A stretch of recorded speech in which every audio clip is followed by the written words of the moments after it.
Hi, everyone, and welcome to our user group meeting for April. I can't believe it's already April, except it is such a gorgeous spring day today. How many of you walked here to the meeting? No, we did? Yeah. And I'm very proud of you for coming on in after walking across campus when it was so gorgeous outside. So I'm Anita Collins. I'm the change management lead for ConnectCarolina. And I'm going to go over the agenda in just a minute, but just a reminder that this is recorded. It's as a webinar, so if you want to refer to it afterwards, you can go to website. Which website do we go to? Thank you, ccinfo.unc.edu. The recording will be out there along with all the other materials that we have for you. Just a reminder to the presenters to repeat the questions. We started calling Dave Turner, repeat the questions, Dave Turner. Dave, repeat the question, Turner, after that last meeting, because you guys did such a great job of reminding all of us, really, but especially Dave had fun with it. Okay, so our agenda today. We have a packed one, as you can see. So Walter Miller Walter's back there, okay, is here to talk about moving expense reimbursements. Megan Keefe is going to talk about the 9.2, get some feedback on the 9.2 upgrade and on two-step verification for ConnectCarolina. Then Rajni Day is going to talk about the new org chart feature.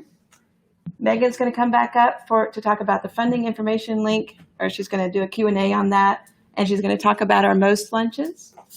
Tyler Enlow is here to talk about performance management. I'll come back up to talk about a new feature about uploading training records in our learning management system in ConnectCarolina.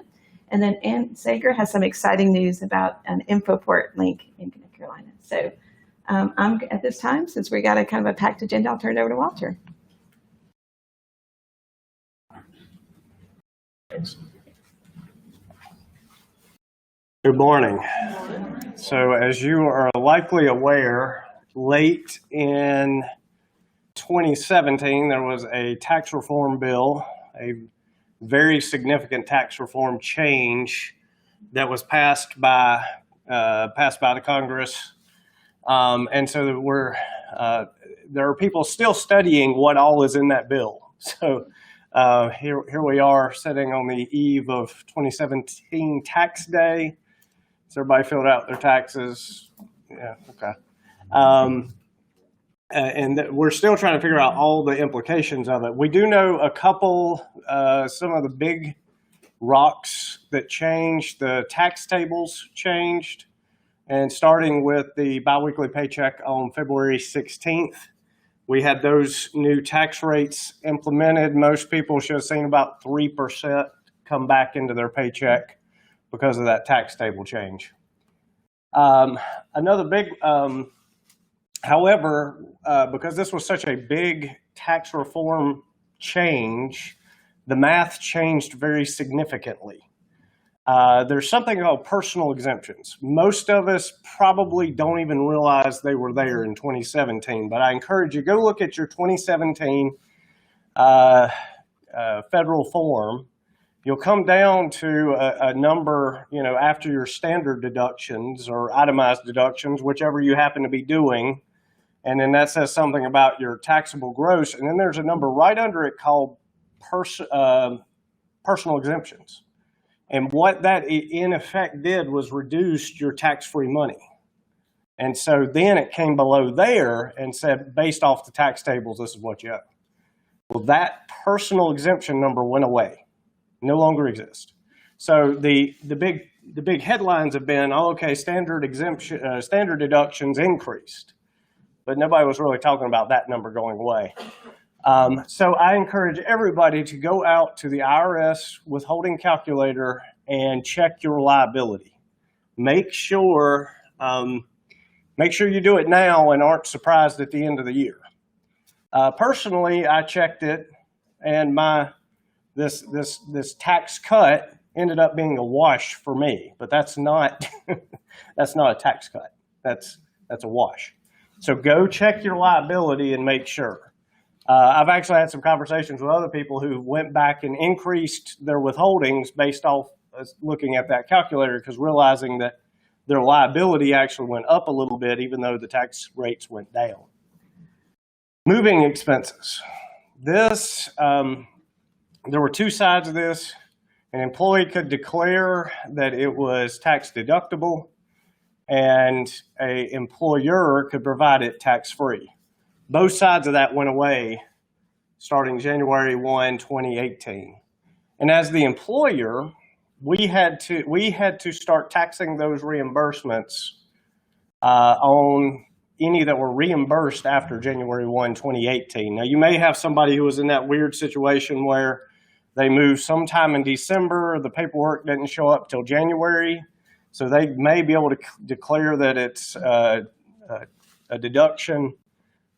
We still had to tax it because we were now under the new law. And we'll talk about how that continues to work. And then my note here, I don't know if y'all know Ben Davidson or not. He's the tax attorney for the university. He's still looking into what all this tax law means and what it may mean for the university. We know some other smaller things have come out, and we're dealing directly with the affected units on those, but still hadn't seen broader impact quite yet. So the prior process, this was a finance-based process. You would submit a voucher with here's how much the employee had agreed upon to be reimbursed, and here are the related receipts. Was paid from a particular account because disbursements would go back through there. We would, based off the IRS publication 521, we would say, okay, yes, this is excluded. We can give this without any tax liability, such as payment to the moving company. Well, okay, these are meals they paid for. We have to tax those, so we would do that.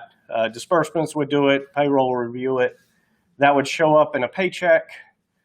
So they would send it, say, middle of February.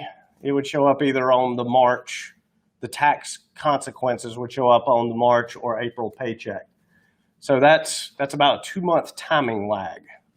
And when most of the amount was declared tax-free, not a huge problem. Well, now all of it's taxable. So this is a very significant tax hit when it comes through.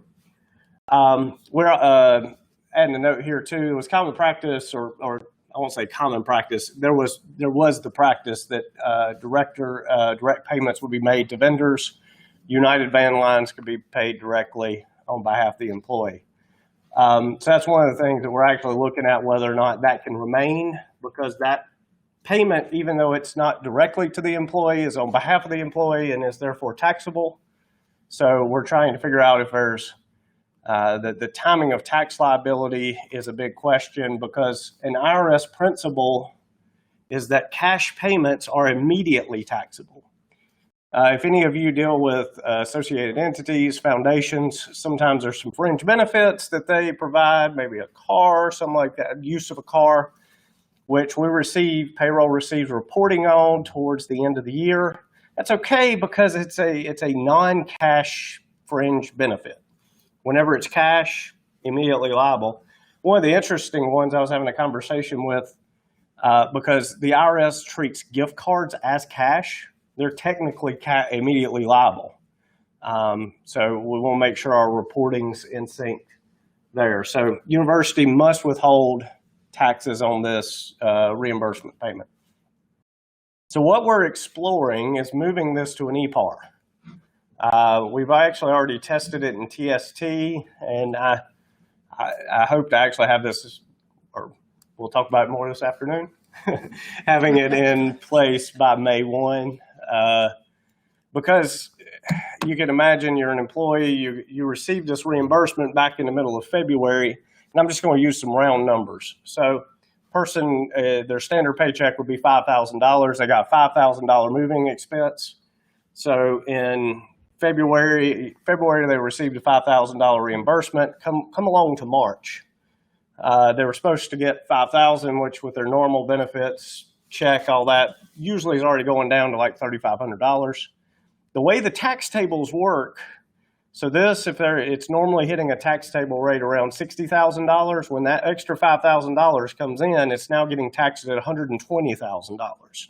So the tax rates start escalating as you move up the table, so that next $5,000 actually gets taxed at a much higher rate. So where they might have been expecting a $3,500 paycheck, All of a sudden, it's $1,000 because taxes wiped it out based off that $5,000 payment. So we don't like that. Employees don't like that. So what we're looking at with the EPAR, we can time the tax consequence and the payment all together. So that way, yeah, it'll just time all together that you won't be worrying about that later hit. We are looking at whether or not the direct payment option can remain. I don't know how it can, given the timing questions, because we would basically have to declare the liability as the vendor's being paid. That seems administratively challenging, so I'm not sure how that's going to happen. And then we're looking also whether, because the receipts would have driven all the tax reporting, tax consequences. So we're talking through whether or not a stipend would be permitted. So when in a contract it says you're allowed up to $5,000 for moving expenses, it would just be, here's your $5,000.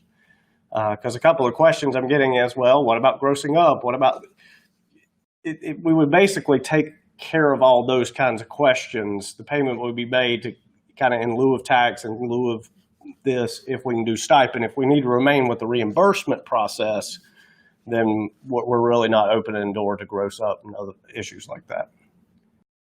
Questions?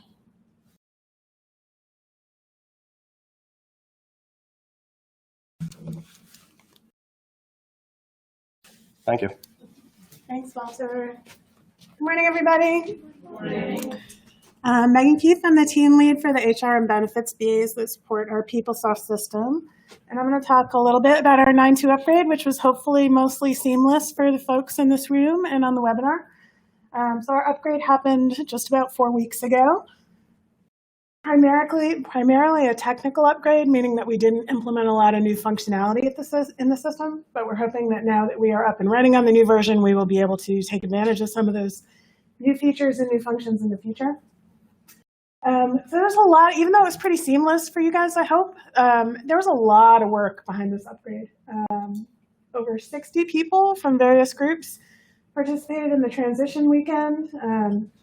Folks from our team, from finance, and lots of different groups from ITS. So we worked 24/7 over that weekend. The work started at 5 o'clock on Friday, and then just the way the timing worked out, our team, the functional validation that happened at 1:30 Sunday morning after the Carolina Duke game. So I have some pictures to share with you because it's kind of fun. So this is a bunch of the ITS developers in a room together, making sure that the system's working. So this is the room where we did the functional validation. As I mentioned, it was right after the Carolina Duke game that Duke won, and we do have a Duke fan on our team, so he is decked out in his full Duke gear. So we were actually in the basement of ITS Franklin, which is right on Franklin Street, like across from McDonald's, if you don't know where it is. And the room we were in is in the basement on the back side of the building and backs up apparently to some really popular bar. And we got there at 1:30 in the morning, so we got to be entertained while we were doing our validation and making sure that the system was working by all the drunk college students exiting from the bar. So it was pretty funny. As our esteemed payroll colleagues and a few of the ITS folks. And then for those of you who know Rich Arnold, and this is Dave Turner as well, Rich actually had jeans on, if you can believe that. So we did have some fun with it. A lot of people in this room and on the webinar participated in UAT, so thank you very much for that. We really appreciate your efforts in helping us make sure that the system was working the way we expected it to. And one of the things we're going to do today, both with the funding links and the org chart, is we're really looking to get some feedback from y'all on the new functionality. So what works, what doesn't work, what could be better, what can we change? And we are going to be sending out a survey to collect that feedback as well. So if you think of stuff after you leave today, you can still share it with us. Okay, so two-step verification. So how many of you use two-step already for VPN, like if you're working from home? Almost everybody in the room. Is there anybody in the room who hasn't signed up for Duo yet? Fantastic. That's what we like to see. So coming in May, I believe it's either the 22nd or the 23rd, I'm not sure if we landed on the date exactly yet. We are going to be expanding the use of the two-factor authentication, so that's Duo, to everyone who's an administrative user of ConnectCarolina. Really important to remember that's not just you guys as heavy system users, but also your managers. So your managers who now have access to do e-performance and look at training registration for their employees, that's considered administrative use as well. So at the end of May, all of those folks are going to have to start using two-step to get into ConnectCarolina. If you're working from off campus and VPNing in, you're going to need to do it twice. So you have to do it once for VPN and then once again for ConnectCarolina. Really good tip is that when you're doing the Duo on your screen, there's a little teeny checkbox at the bottom of the window that says, remember me for 12 hours. And if you do that, you won't have to keep doing it throughout the day. So that's a good tip to remember. And another really important tip, as folks on my team can attest to, make sure you've registered for a backup method and not just your cell phone. So that if you lose your cell phone or accidentally leave it at home, you're not just stuck in the water. We had one of the VAs recently who accidentally left his phone at home and hadn't done the backup and had to go all the way back to Cary to get his phone. So you don't want to. That prompted all of us to do the backup. Yeah. You don't want to be that person. Or you can follow up. All right, I'm going to turn it over to Raj. She's going to talk a little bit about the org chart. Thank you. You're welcome. Hi, I'm Rajni Day, HR business analyst working for Megan. With 9.2, we rolled out a new feature called org chart. You can imagine what it does, I believe. It's not quite ready for prime time. Everyone doesn't have access to this. Right now, it's only HR representatives and OHR. Do we have any HR representatives in the room? Great, so you all have access to this. You can find it on the HR Work Center. There's a new link there, org chart viewer. What you can do is see the reporting structure for your employees. You can view some contact information such as email address, work phone number, and business address. And you can also export the information out. So you can export it out to Excel as a list, or you can export it out into an Excel sheet that can be uploaded into Visio. So this could be the start of one of the org charts that maybe you post on your website. Org charts, right now, they only show active employees, and vacant positions are not shown. Inactive positions aren't shown. So if someone in your organization is reporting to an inactive position, it won't display on the field, on the page. Also, if someone is reporting to a position that's reporting to another position, but it's vacant, they might show as reporting straight up 2 levels. So these are all things to keep in mind when you're reviewing the information. Also, we use partial position management. So that means if a supervisor does not have a position, you can view different EMPL records for people. So a direct report might display under 2 EMPL records for that person, because if there's no position, it doesn't know which EMPL record it is reporting to, or the person is reporting to. So just to be sure, Yes. anybody who's reporting to a faculty member, how will they show up?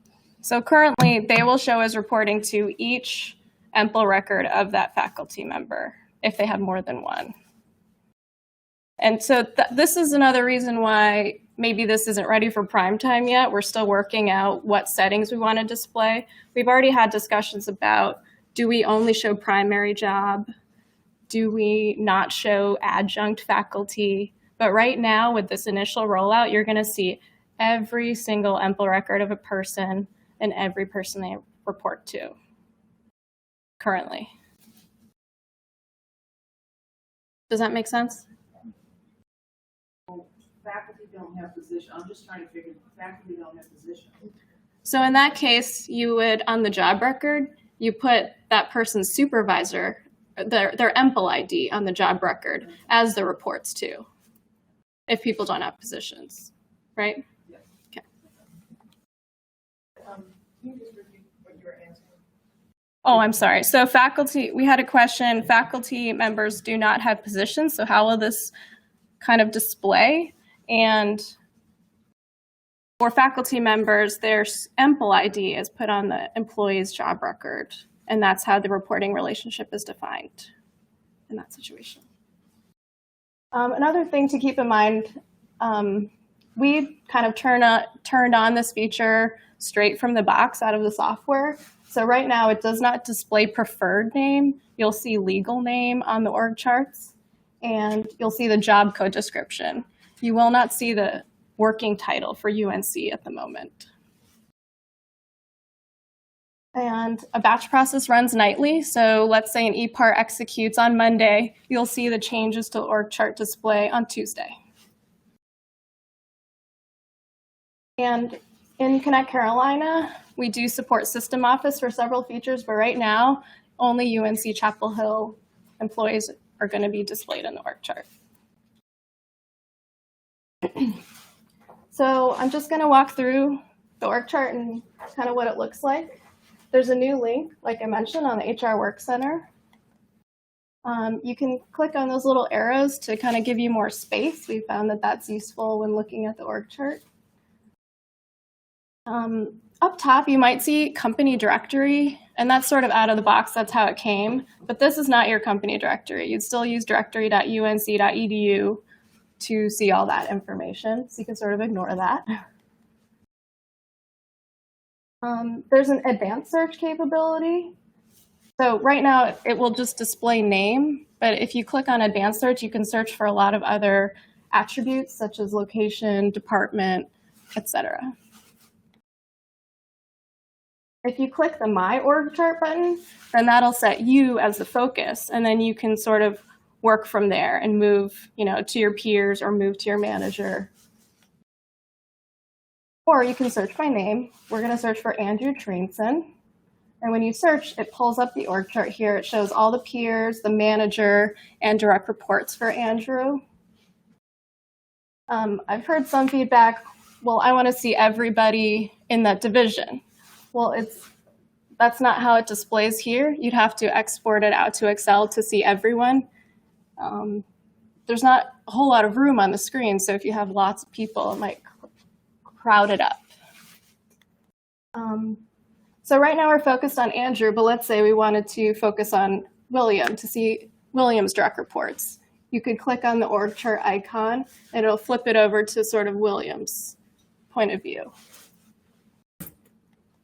So if there's not, for example, under William, there's not the org chart thing, does that mean if there is an org chart, they have people, there's another chart, if there isn't, there isn't? So the org chart link, the question was, what if somebody doesn't have the org chart link? That means that they are the focus. You're already on their org chart. So that will go away if the person's in focus. And you can click on people who don't have any direct reports like Akash. You could still click on that person, but they just wouldn't have anyone below them. There's also, so this is the org chart view. You can also click on the profile tab at the top, and that sort of gives you a different view of the person with contact information, department, and all those links you can click on to go to that person.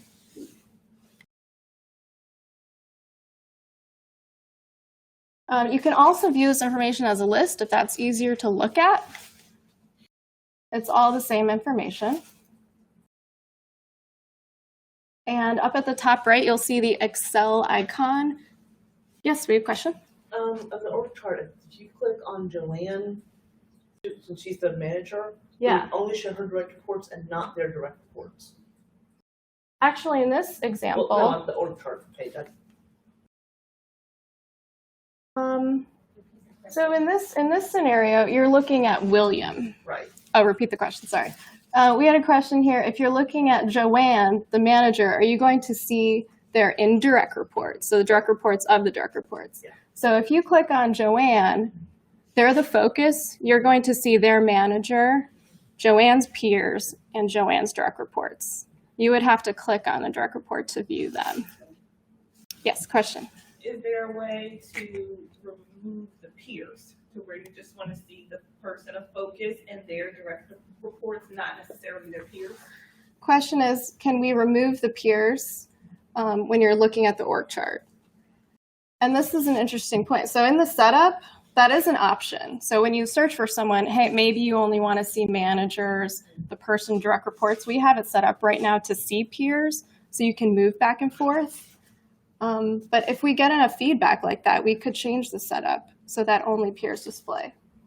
And this is the online screen. When you get to Excel, you can kind of do it a little differently.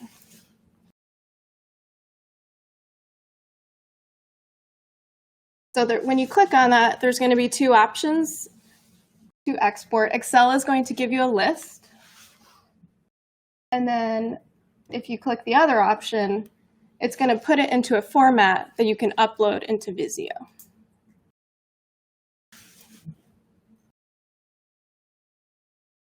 And that's sort of, navigating around the org chart. And then I wanted to spend just a few minutes on like reporting structure in general. Any other questions on navigating? Raj, Yes. just a plug for your webinar if anybody's interested in kind of a deeper dive into the org chart. Raj did a webinar specifically on the org chart a few weeks ago, and that's available on CC Info for anyone who's interested. Yep.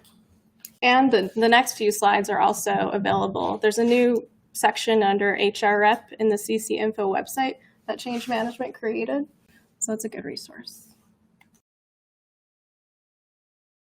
So why does it matter if this person is not reporting to this person correctly? A couple things. The employee's manager can't do several things. They can't view certain data. They're not going to get notifications if the employee enrolls in a training session. They don't see the employee information in InfoPort. They won't be able to do the performance rating. And it also means the converse. The wrong person's going to have access potentially to some data that maybe they shouldn't be seeing.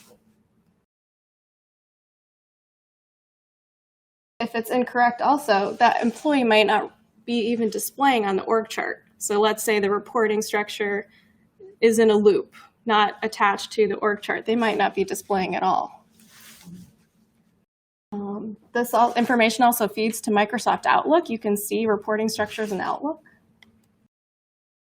And again, it'll notify the wrong supervisor when an employee enrolls in training. And also for any future manager self-service options that we put out there, this will all play into that. So what you can do, look over your org charts. There's a lot of scenarios in which something might be wrong in general with reporting. So there's a lot listed here. For example, they're caught in a loop. All this stuff is on that webinar and on CC Info. So let's say you do find a scenario where the reporting structure is incorrect. Let's say you have to change the reports to on a person's position. What kind of EPAR would you have to submit? You got it. Add update position EPAR. And what if you have to change a supervisor ID on job? That's correct, you got it. Like we mentioned, all this information is on CC Info. And you'll see the update the next day. Any questions? No? All right, thank you. So how many of you have been using the org chart already? Handful? So maybe you'll go back to your offices and play with it a little today. So I'm looking to get some feedback on the new funding links that we provided. So how many of you have started using the funding links that are now available on job and position data? Anyone? Interesting. So we had a meeting 2 weeks ago with our HR liaisons and business process subcommittee, and the folks in there gave us very different feedback. They had all been using them and found them useful. Interesting. All right, so you've all seen the links, okay, and just not clicked on them? So we've made them available on both job and position data. One other thing you may have noticed on job data is that, was it the Image Now one that wasn't carrying across? The Image Now link now carries across all of the tabs. It isn't just on the first tab. That's something we got them to fix at the same time. So when you click on the funding link from job, it's going to show you the funding for the employee for the current fiscal year. Oops. I thought I had a screenshot of position too, but I don't. Same thing with position data. It's going to show you current funding information for that position for the current fiscal year. And then when we get to July 1, it'll switch over to the new fiscal year. Any questions about the funding links? All right. I do want to spend some time talking about the most lunches. We have at least one person in here, 2 people who are in our most lunches. So these are sponsored by ITS, the Vice Chancellor for Workforce Strategy, Equity and Engagement, and Finance, to celebrate the users who do the most of things in our system. So for our HR payroll system, we are going to be doing a series of lunches for the most actions successfully originated by user type, and then also approvals by the different categories of approver. So we have had one lunch so far for our HR reps, and some of the kind of general themes we got on things they'd like to see improved in the system were giving them better access to information, improving EPAR functionality and looking to do some process improvements in how we process those actions, and then eliminating system limitations and issues that are kind of roadblocks for people today. We also got some feedback that the group felt that the status change was the easiest EPAR and that the fund swap was the hardest EPAR. Does that ring true with the folks in the room? See lots of nods. Okay. So under the, I'm going to share with you some of the feedback that we got from HR under the theme of improving access to information. There was lots of feedback around attachments. So we have a couple limitations there, as you may be familiar with. The first one is that currently, we have a batch process that runs once overnight that when an EPAR executes, moves the attachments from the EPARs over to either job or position data. And we received some feedback that folks would like to see that happen perhaps a little more frequently in the future rather than having to wait overnight. So if your EPAR executed at 8 in the morning, maybe your attachments would show up in job or position a little sooner than they do today. That's definitely something we can look at doing. The job is just running through a scheduler, so we are going to investigate the possibility of perhaps running it a little more frequently, like we do with the people admin interface, for example. I think we have that running 2 or 3 times? 3 times a day. And the other limitation we have with attachments is something that's been on our project list since Go Live that we'd really like to get fixed, and that's that you kind of, from the EPAR side, you lose access to those attachments with the action once it executes. You stand behind them. Yes. Sorry, Rebecca's telling me I need to move for the sound. So that's another thing that we'd like to look at improving in the future. We had a lot of kind of similar feedback around having better data around folks who are having changes come up in the system so that you can be more proactive about addressing those issues. And that includes time-limited SHRA employees who are reaching their end date, SHRA temps who are coming up on their 31-day break, and then folks who are on leave of absence. Those are definitely things we're interested in giving you better access to in the future, and we're currently exploring some options for how we might be able to burst out some reports in ConnectCarolina where we might be able to place something in the work center where you could kind of easily get to that information. We hope to be able to do that, at least start to do that later this year. And then also, folks wanted better access to salary information for employees who have multiple jobs across those jobs. So that's something else we're looking at, possibility of delivering that with some kind of report. Got feedback that folks would like to have better information about employees who look like they're getting ready to fall off payroll. And then we had a few people who were interested in having a series of guidelines around when it's appropriate to use various actions and action reasons with the different kinds of EPARs. The second kind of general category was process improvements to the EPARs. Got a lot of feedback that when people are doing multiple forms of the same type. So for example, maybe you have a bunch of lump sums that you're processing all at the same time. It would be nice to be able to do those with fewer clicks in between. So kind of a just start another one or a copy forward feature. We've known for a long time that there are limitations with the search on the ePARS in terms of what data fields we can make available. So that's something we'd definitely like to improve in the future. We had folks ask for a hold button for the lump sum. So I guess the idea is that if you're entering the lump sum, the phone rings, you get called away from something else, you don't want to lose all the information you've already entered. The ability to remove compensation on an existing job ePAR. Ability to initiate an email to an approver from the visualizer. So this would be like you're an originator and you're kind of keeping an eye on your action. You see it's been sitting with somebody for a week. You want to be like, hey, go out there and approve it. And then the second one is kind of a different flavor of the previous, just a way to automatically send a push reminder to approvers who may be kind of lagging in workflow. So lots of good feedback. Some of the system limitations that folks pointed out, there's an issue with PAT with the display of the onion for approvers. We think that what this refers to is in the notes and comments section, if somebody did put notes or they terminated an action, then you only saw their onion and you didn't know, like, hey, this person terminated it and they didn't give me a valid reason, or I don't understand the reason. You couldn't just look at the name to see who did it. We are planning a change that'll happen hopefully in the fall to change that to be their name rather than their onion. But for now, you can use the workaround of like email or the directory to put in their onion to find out what their name is. Do I need to repeat that? I'm asking it right now. I think they heard you though. I need to stand further back from the microphone.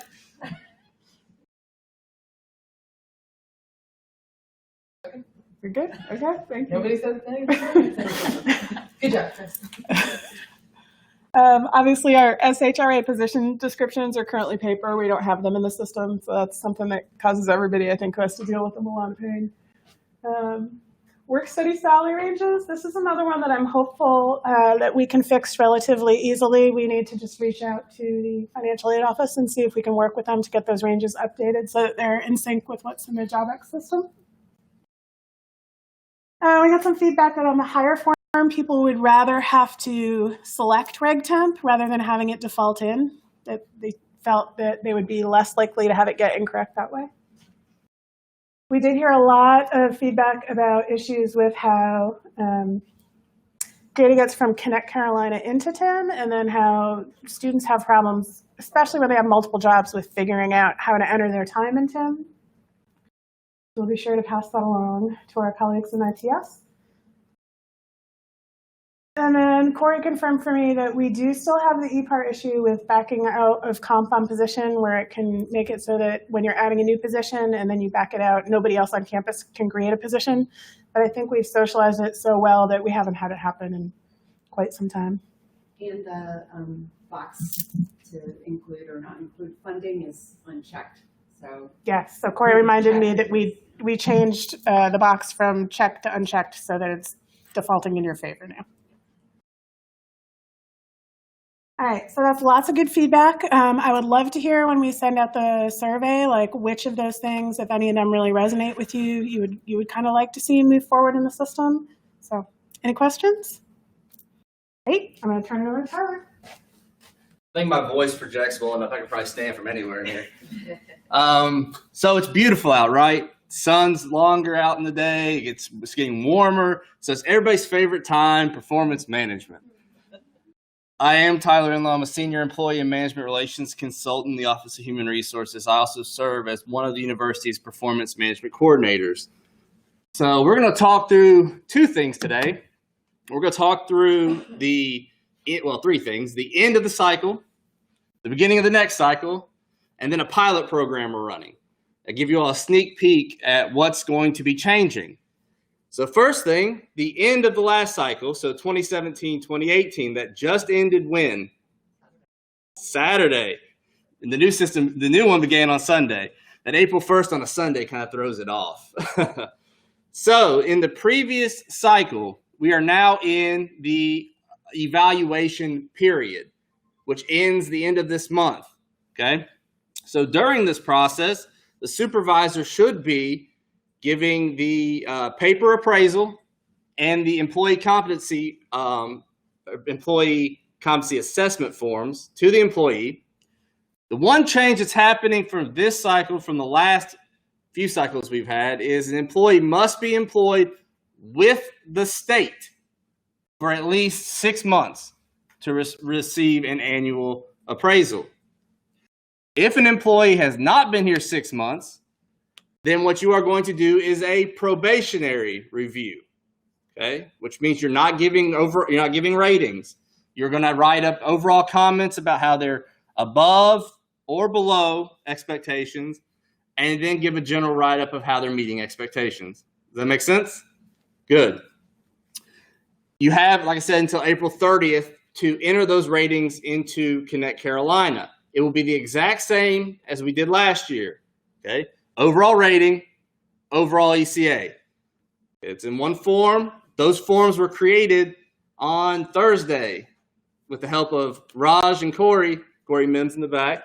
We were able to create forms for all employees that are currently employed with UNC Chapel Hill that are regular, permanent SHRA employees. Okay? 2018-2019 is the next cycle. We began that yesterday. So you may not know it, but we're in 2018-2019. The expectation generally is that employees, their supervisors meet with their employees and deliver the new performance plan prior to the beginning of the cycle. That's best practice, okay? That's why we have a due date up there just to remind people. However, more than likely that probably didn't happen today, did it? So you by policy have 60 days to do it, okay? But we are, like I said, best practice is an employee should have a new performance plan prior to the beginning of the next cycle. And who wants to start a job or start a year without knowing what the expectations are? Not many people. So I just want to throw that out there that there is a possibility within the policy to have 60 days to do it. And as you see, it's the same thing as last year. Performance plan is the exact same with 3 to 5 individual goals for each employee. The only difference is instead of having to print out the mountain of paper, we broke it up into different forms. Save some trees. So going into ConnectCarolina, so that's what they should be doing prior to April 30th. However, if you all have a different date, an internal date, then they need to adhere to that internal date. Some people I know do. So if you do, that's definitely not a problem. We're only putting in the exceeds, meeting, or not meeting expectations. So if an employee has a 2.75, which would equal exceeds, you don't need to put 2.75 in there. There's not a place to do that. You'll just go in and put exceeds expectations, okay? And you also go in and put developing, applied, or broadly demonstrating for the ECA. As we talked about with having correct managerial relationships, if the supervisor is not the supervisor of record, they cannot enter the rating for them. Okay? It'll go to whomever is listed in ConnectCarolina as the supervisor. We had roughly 90 people, roughly 90 employees. When we tried to create the form, it failed. And what I mean by it failing is that there was an incorrect reporting relationship. So by default, what we do is we then create it and assign them to me. So I now have 90 employees, which I think makes me the largest supervisor in UNC Chapel Hill, which is better than last year, because last year I had 340 some odd. Is that about right, Raj? So and, a lot of them got fixed. Yes. We found out problems. And thanks to you all for getting that done. When we sent that out, as Raj said, most got fixed. We do have a few that are straggling behind. So your groups will probably receive. I'm gonna send it to the HR officers. You all might be copied on that. Some of you may be HR officers. You'll receive an email from me saying, "Hey, I've got these people from your group. Who am I transferring them to?" Okay. There's no routing or approvals this year for just the online. Now, they still need to do the routing of the paper document, right? Second level supervisor should see it before the employee sees it. All of that. There is no routing, though, of the ConnectCarolina document. And once the supervisor hits complete, remember they hit complete twice? Once they hit that second time, the employee can see that. In the past, last year, we blocked it out for a month to allow for user error or anything else that may pop in there. That's no longer the case. So once you hit complete the second time, the employee will see it. Best practice, my advice, meet with the employee first with the paper form. Do that process, then go into ConnectCarolina. Okay, the employee doesn't need to be surprised and see it online before they even had a chance to talk to you about it. Okay? Those are the big things about entering to ConnectCarolina. So if you're a performance management point of contact, those are the groups that we've assigned additional access to the system. They'll be serving as the subject matter experts. It's the continuance of how we've done it in the past year. However, there are times we may need to transfer documents, right? There may be a supervisor on protected leave, maybe on FML, ADA, something like that, where the supervisor cannot enter the ratings for that employee. So in those cases, the supervisor needs to request to the performance management point of contact that the document be transferred. We have a transfer request form, okay? The HR person or the supervisor, it's up to how you all do it, need to fill that document out. That needs to go into a help ticket, okay? That help ticket then gets routed through Teresa's group to me. And then so what we do then is we take that document and it is approved by both myself and Anjanette McAdoo, the Senior Director for Employee and Management Relations. Okay, then I go in and I move them. It's actually pretty quick, but one reason why we need the forms are because of the PIDs. Okay, I use the PIDs to make sure I've got the correct person to send the document to. Any questions about transferring documents? If you do not have that document anymore, please email me and I will send it back to you. Okay? And then reports, the performance management point of contacts, or PMPOCs as we call them. You have reports that you'll be able to run for the department both pre and post review. And now, the last thing, fun part, future. So, anybody here very tired of having to do paper forms? Oh, come on, I figured it'd be more than that. All right, we are piloting a program where the entire thing is done online. The performance plan, off-cycle reviews, probationary reviews, annual appraisal, it's all done online. We have about 6 or 7, I think I wrote down 7, 7 different groups who will be assisting us in doing this.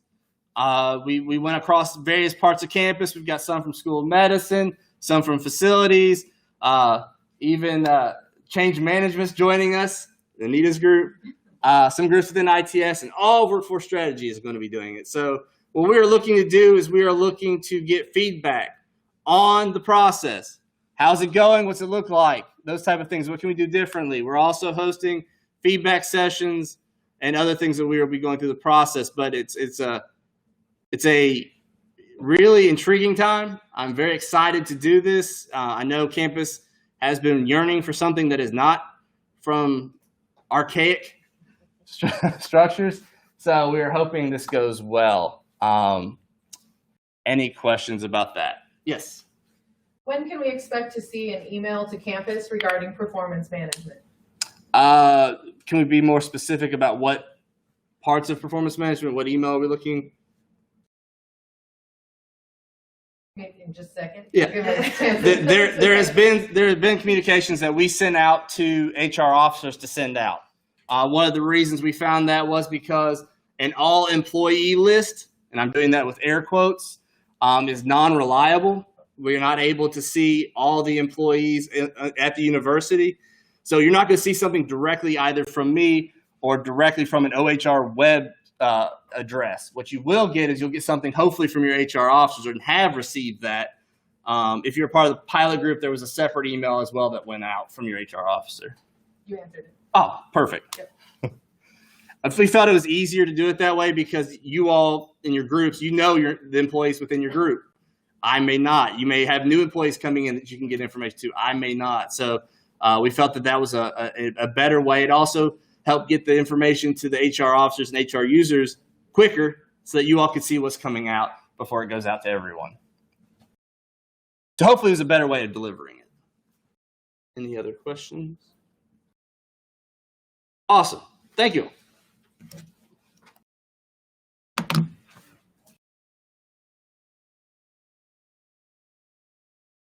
I am looking forward to that pilot. I'm excited about that, actually. That's going to make our lives easier, I think. I hope so. Yeah. Okay. Hi again, everybody. So I want to talk to you a little bit about a new feature in Connect Carolina. It's the ability to upload training records. So let's talk about that. So have any of you been out to Connect Carolina to see what training you have completed in OHR? Yeah. Okay. So we know that that's there. So currently, the Office of Human Resources is using Connect Carolina to manage those classes. And so those training records are in there and employees can see it, managers can see it. So it's super nice. But now there's new functionality that lets other teams manage training in Connect Carolina as well. So it's just getting started. Nobody's actually doing it yet, but just wanted to let you know that that's out there and in the works. So the nice thing is it collects training records in one place. Supervisors and employees can see it. So it's nice for things like compliance training. There's some interest around tracking some of the compliance training in there. It's helpful at review time. Supervisors can go out and see that training for skills development and that kind of thing. So it's just nice to have it all in one place. So the way it works is there's a designated person who enters those training records, but if it's low volume, so just 1 or 2 classes, then that person can type in those training records directly. If it's a little bit higher volume, then they can upload training with a spreadsheet, so more than just 1 or 2. And then if it's super high volume, then we can work with technical team members to kind of work out a more automated solution. So for example, if it's like information security training, thousands and thousands of basically everybody across campus has to take this training. It's not something that even a spreadsheet upload wouldn't be a good solution for that. So there's 3 ways to do it. And your training is required. So, we do like to require training for all access to Connect Carolina, and this is no exception. So no matter whether it's just typing in 1 or 2 training records or doing the spreadsheet upload, that all of the training is required. And it's a day of training, and then there's a one-on-one session with a business analyst. And it's going to be Ann probably. So it will be entertaining. So basically, it's kind of a big thing. So getting a training record in there, typing in one is pretty straightforward. But if you're going to upload a bunch of training records, they go in very smoothly. And if you realize you've made a mistake on all of those records, they're in there. And the only way to fix it is to manually go in and correct it. So it's we want to be a little careful about giving that access and making sure that people are very confident and comfortable with how things work. Okay. So that training, it's not going to be something that we offer every month unless we get surprised and there's a ton of people interested in this feature. But we'll schedule it on demand and we'll hold a class. And it won't be a huge class. We're thinking it'll be maybe 1 or 2 people together with the trainer holding that training. Okay, so some best practices. So it's not on the slide, but I just want to mention that. So this isn't for any type of training that you come across. We're currently thinking that it'll be more for training that that someone at UNC holds in-house and needs a way to manage that training. That's the discussion. You guys are among the first to hear about this functionality, so we're still talking about the best way to kind of get the word out and how to position it. We're working with Vicki Bradley and Kathy Bryant on that messaging. But anyway, for right now, we do recommend that you have more than one person who does it. So a primary person and a backup. That way, if the person's out on vacation, it can still run. Even if it's automated, you need somebody to troubleshoot, make sure that everything worked correctly. If you're interested, you can submit a help ticket. So you can either call it in, or if you use the online tool, you just choose, it's Connect Carolina, and then Human Resources, and then there's a learning management option. So, okay. Any questions about that before I turn it over to Ann? All right. And who wouldn't want to spend half a day with you? I know, exactly. So I have the exciting opportunity to share with you. This is hot off the press. It went live last week. You may not have even seen it. So you ask for things, we try to deliver. So in InfoPort, we have a new, in the Work Center, we have a new link to InfoPort. So depending on what your access looks like, I obviously have a little more than probably most of you. This is our test environment as well. But at the very bottom, there's an InfoPort link. So you don't have to go back to the home page. You can just click right from there and boom, you are in there. Thank you. Any questions on anything you heard today? I came for that. No questions? Well, thank you all for coming. Thanks, everyone. And just as a reminder, you can find the recording on the CC Info website.